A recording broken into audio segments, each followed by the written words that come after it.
Hai sahabat-sahabat Guru Singa dimanapun kalian berada, semoga kalian semua sehat selalu ya.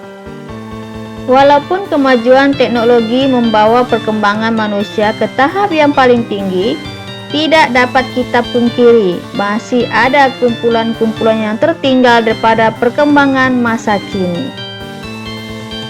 Negara-negara yang dikategorikan paling mundur ini dikelaskan berdasarkan kepada indeks yang memantau perkembangan sosial ekonomi di sebuah negara tertentu dengan mengambil kira-kira 3 kategori utama: kemiskinan, faktor kemanusiaan, dan juga faktor ekonomi. Mari kita jelajah negara-negara yang dikategorikan paling mundur di benua Asia. Hari ini saya akan rangkum dalam 9 negara termundur di benua Asia.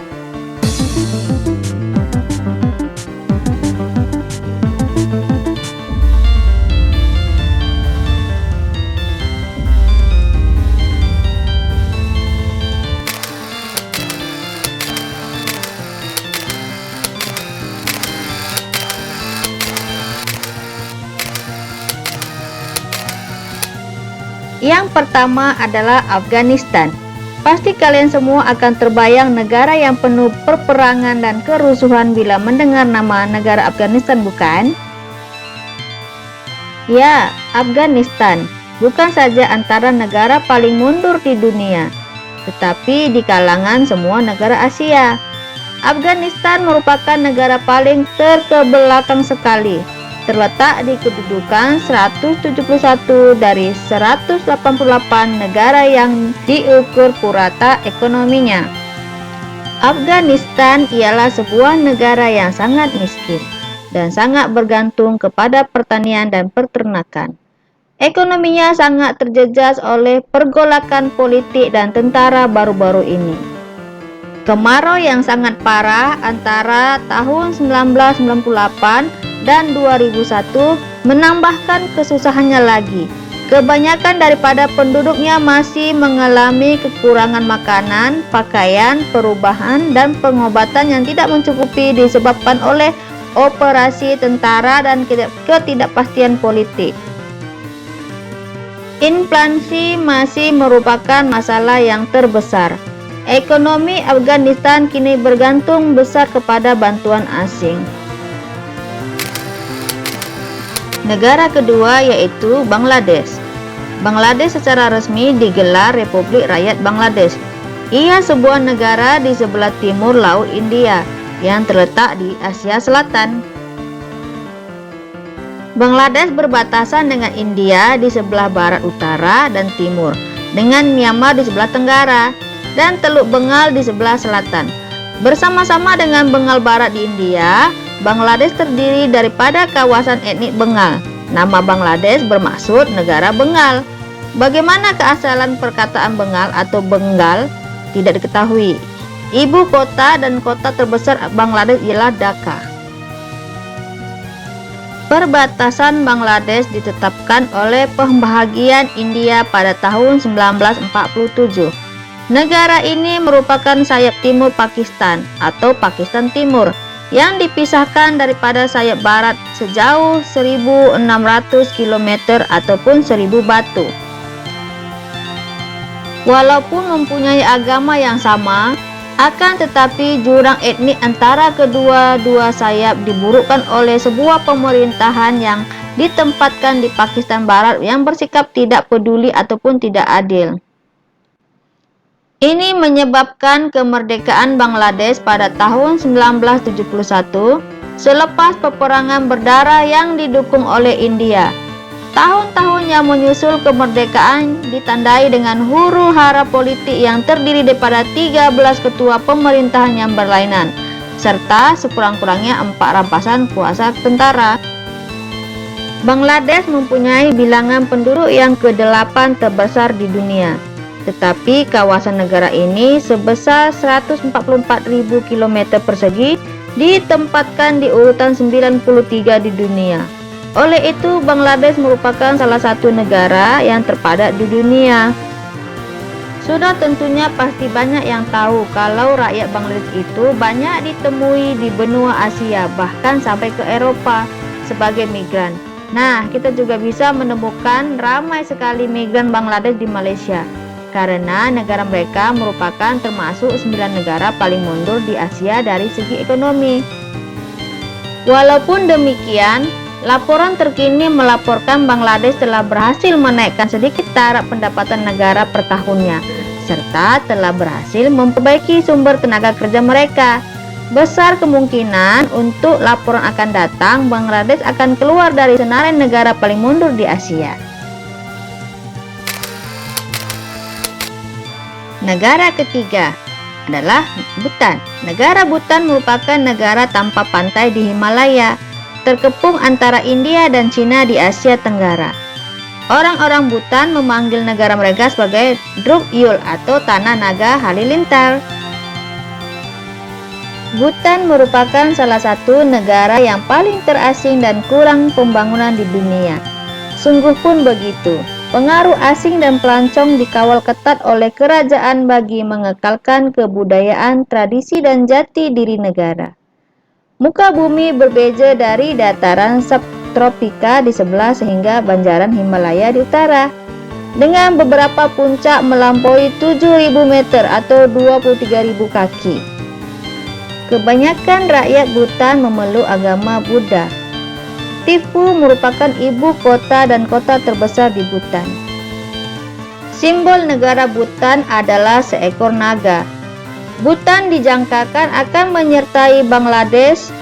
Diumumkan bukan lagi negara mundur pada tahun 2023. So, kita lihat nanti ya di 2023. Negara keempat adalah Kambodia ataupun Kamboja. Nama resminya adalah Kerajaan Kamboja dan dahulunya dikenali sebagai Empire Khmer. Adalah sebuah negara yang terletak di bahagian selatan semenanjung Indochina di Asia Tenggara. Jumlah keluasan tanahnya 181.000 km persegi. Ia berbatasan dengan Thailand di barat laut, Laos di timur laut, Vietnam di timur, dan Teluk Thailand di barat daya. Dengan seramai 15 juta penduduknya, Kambodia merupakan negara ke-69 paling ramai penduduknya di dunia. Agama resminya adalah agama Buddha, aliran Theravada, yang dianuti oleh kira-kira 95% penduduknya. Antara kaum minoritas negara Kambodia adalah Vietnam, Cina, Cham, dan 30 suku Hulu. Ibu kota dan kota besar terbesarnya adalah Phnom Penh. Ia pusat politik, ekonomi, dan kebudayaan Kambodia. Bagaimanapun, negara Kambodia telah menetapkan visi dan misi masa panjang untuk keluar daripada daftar negara termundur pada tahun 2030, serta diramalkan akan menjadi negara berpendapatan tinggi pada tahun 2050.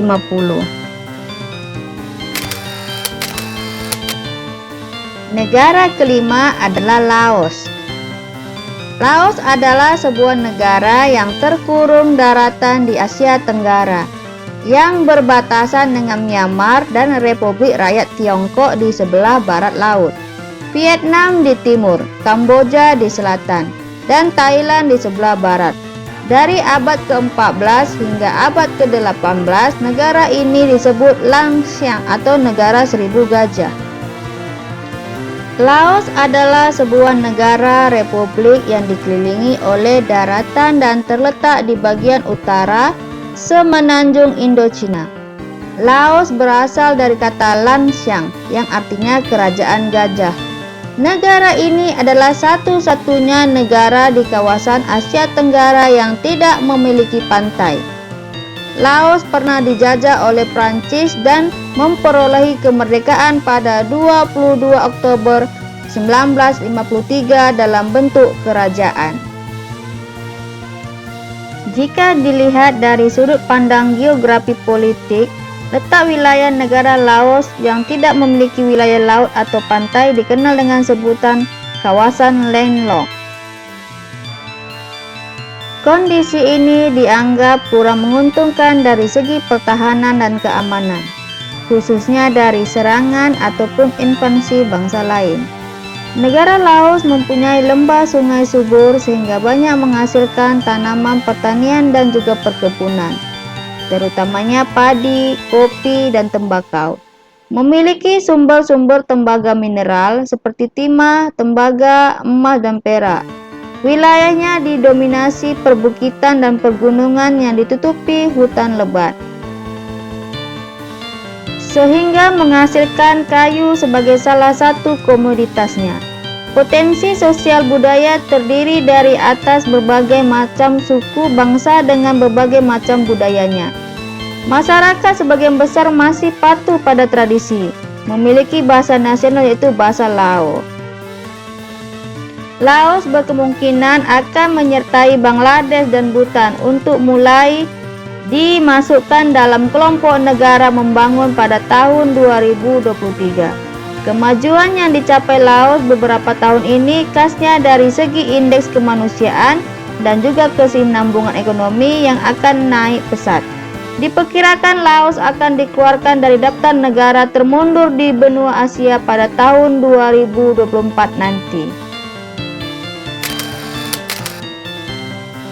Negara keenam ialah Timor Leste. Nah, kalau negara ini pastinya sudah tidak asing lagi ya di telinga Indonesia, karena Timor Leste ini adalah sebagian dari Indonesia sebelum memproklamasikan kemerdekaannya sendiri atau keluar dari Indonesia Raya. Si ke-27 di Indonesia mengumumkan kemerdekaannya pada 20 Mei 2002. Pada tahun 2011, Timor Leste mengumumkan niatnya untuk mendapatkan status keanggotaan dalam PBB dengan mengajukan diri menjadi anggota ke-11. Selain Filipina, Timor Leste adalah negara yang sebagian besar penduduknya beragama Kristen di Asia Tenggara. Negara yang bertetanggaan dengan Indonesia ini dilihat sangat sulit untuk memperkokoh ekonomi mereka disebabkan beberapa faktor. Bentuk permukaan bumi yang semakin ditenggelami air, bencana, serta kesukaran untuk mengekalkan perkembangan industri tempatan. Walaupun rata-rata pendapatan per kapita Timor Leste agak baik, indeks ketidakseimbangan ekonomi negara tersebut disebabkan karena kedudukan geografinya yang mungkin pasti sangat sulit untuk keluar dari daftar negara termundur di benua Asia. Pasti kalian akan teringat pengungsi Rohingya ya dari Myanmar. Myanmar juga dikenal sebagai Burma di dunia barat, adalah sebuah negara berdaulat di Asia Tenggara. Myanmar berbatasan dengan India dan Bangladesh di sebelah barat, Thailand dan Laos di sebelah timur, dan Cina di sebelah utara dan timur laut. Myanmar telah diperintah oleh pemerintahan militer sejak kudeta tahun 1988. Negara ini adalah negara berkembang dan memiliki populasi lebih dari 51 juta jiwa. Ibu kota negara ini sebelumnya terletak di Yangon sebelum dipindahkan oleh pemerintahan junta militer ke Naypyidaw pada tanggal 7 November 2005. Myanmar telah bergabung sebagai anggota PBB sejak tahun 1997. Myanmar banyak mengalami kekerasan etnis. Selama periode ini, PBB dan banyak organisasi lainnya melaporkan terus terjadi pelanggaran hak asasi manusia secara konsisten dan sistematis. Pada tahun 2011, junta militer dibubarkan setelah pada tahun 2010 diadakan pemilihan umum dan pemerintahan sipil pun dimulai. Hal ini bersamaan dengan dilepaskannya Aung San Suu Kyi dan tahanan politik lainnya, telah memperbaiki catatan hak asasi manusia dan hubungan luar negeri negara ini, memungkinkan terbebas dari sanksi ekonomi. Namun negara ini belum terbebas dari kritikan akibat perlakuan pemerintahan terhadap etnis minoritas. Pada pemilihan umum 2015, Parti Aung San Suu Kyi menang mayoritas di parlemen. Namun militer Myanmar tetap menjadi kekuatan utama di politik. Myanmar berhasil mencapai kemajuan pesat dalam kesemua aspek yang dinilai bermula semasa pemerintahan Aung San Suu Kyi, sehingga diramalkan akan menjadi negara membangun pada tahun 2025 nanti. Negara ke-8 adalah Nepal. Ayo, siapa yang tahu negara ini? Nah, negara ini mempunyai gunung yang terkenal loh. Nepal secara resminya terletak di kawasan pegunungan Himalaya. Nepal berbatasan dengan Tiongkok di sebelah utara dan India di sebelah barat, timur, dan selatan. Nepal dibentuk melalui Persatuan Nepal pada tahun 1768. Prithvi Narayan Shah menjadi raja pertama. Nepal merdeka dari Inggris pada Desember 1923. Sebelumnya negara yang terletak di Himalaya ini berstatus protektorat setelah dikalahkan Inggris dalam perang tahun 1815. Pada tahun 1990, Nepal mengubah sistem pemerintahannya menjadi monarki konstitusional. Kemudian pada tahun 2008, kerajaan Nepal resmi dibubarkan dan Nepal merubah menjadi negara Republik Federal yang sekuler. Meskipun wilayahnya tidak terlalu besar, negara ini memiliki landscape yang bervariasi loh, mulai dari terai yang lembab di selatan sampai Himalaya yang tertinggi di utara. Nepal memiliki 8 dari 10 puncak tertinggi di dunia, termasuk Gunung Everest, dekat perbatasan Tiongkok. Kathmandu merupakan ibu kota dan kota terbesar di Nepal. Nah, selain itu, Nepal merupakan satu-satunya negara yang memiliki bendera dengan bentuk yang unik, yaitu 2 buah segitiga siku-siku. Nepal juga mempunyai kisah unik loh. Mau tahu kenapa dijuluki unik? Karena pada tahun 2015 dan 2018 Nepal telah disahkan sebagai negara membangun. Akan tetapi negara Nepal meminta agar mereka dikekalkan dalam negara termundur di benua Asia. Waduh, kenapa ya mereka ingin seperti itu? Negara lain berlomba-lomba untuk menjadi yang terbaik, negara Nepal malah sebaliknya. Komen di bawah ya.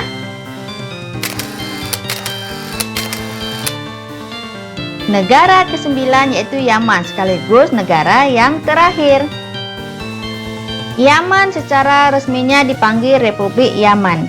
Ialah sebuah negara Timur Tengah yang terletak di semenanjung Arab di Asia Barat Daya.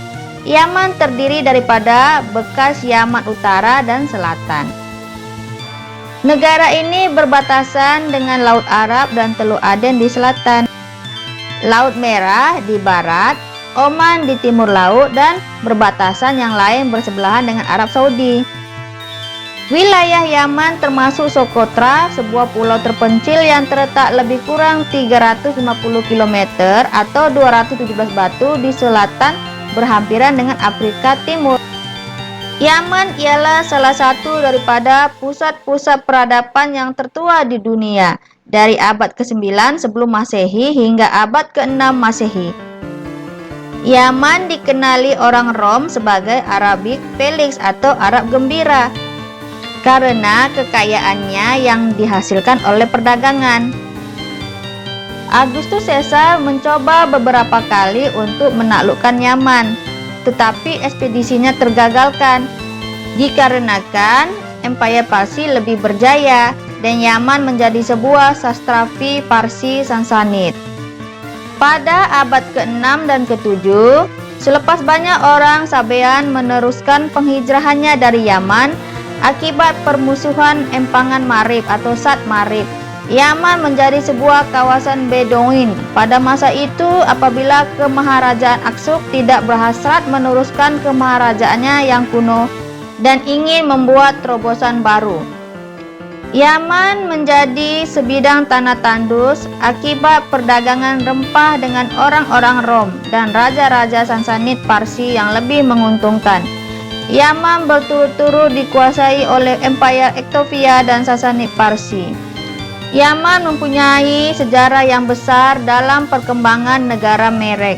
Ketiadaan bekalan air yang sempurna, Yaman merupakan antara negara di mana air sangatlah sulit didapatkan.